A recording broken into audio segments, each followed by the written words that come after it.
Hello there. This is the 400 grit ultra sharp diamond plate that you saw me show you in another video. Diamond plates, you need to do a bit of prep on a diamond plate. Now, a lot of guys don't do this for sharpening your knives, but if you skip this step for flattening like water stones or fine stones or J-nats or something like that, you'll probably be sorry. And if you're honing straight roses, you definitely are going to be sorry, because the way a diamond plate is made is they completely saturate this plate with diamond dust and whatever bonding agent they use. And so the plate is completely covered with a huge layer of diamonds, and then basically they just shake off what doesn't stick on. But the problem, that way they get a nice even surface of diamonds on the plate. The problem with it is what you end up with stray diamond particles that are just barely clinging to the stone. They didn't adhere completely because they're laying on top of stones that have already, or diamond particles that are already adhered to this stone.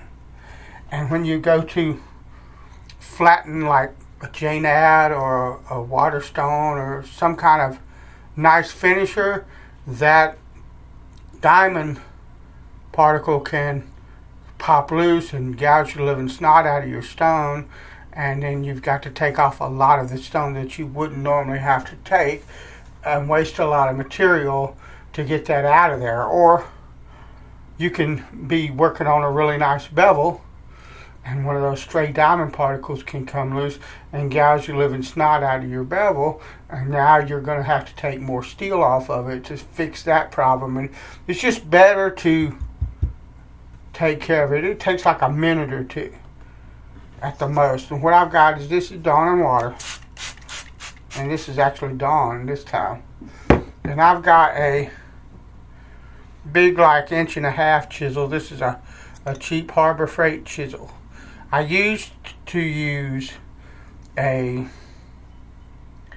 big cleaver, and I would just run the edge of the cleaver along the stone.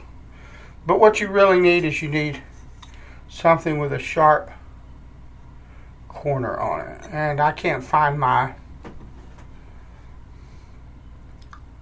cleaver, so this will have to do. Now, there are guys that go, well, you need a nice piece of carbon steel, yada, yada, yada. No, you don't.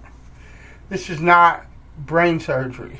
You're just trying to knock off loose particles of diamond. If you want that, that's cool, but it's not necessary. You just need something tempered hard enough to knock those diamonds off. And what you're going to do is you lay this here, and you're not using any pressure at all.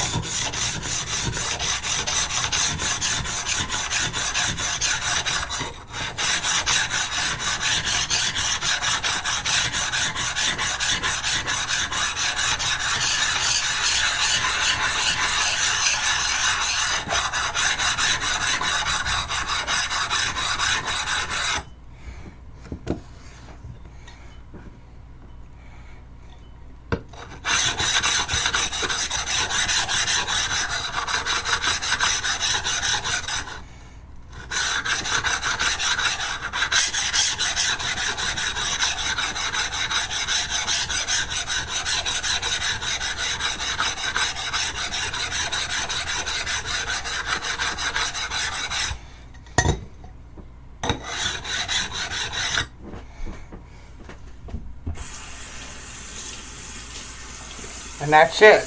And I'm just gonna, you see there was some rust and stuff on the back of that chisel because it's a cheap chisel that I use for all kinds of things. I'm gonna clean that off. And what I'll do, I'll take some, because this plate is much heavier than the Atoma, and The reason for that, I think, it's pretty obvious that this has got probably a chrome-plated steel surface. So I'm going to want to kind of dry it as much as I can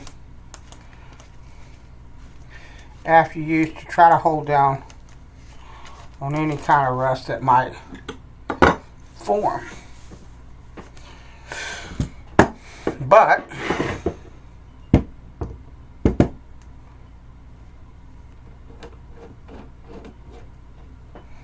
that's how you do that. It only takes a minute or two, and now everything should be good and smooth, and I shouldn't have to worry about any stray particles. That's it. Later.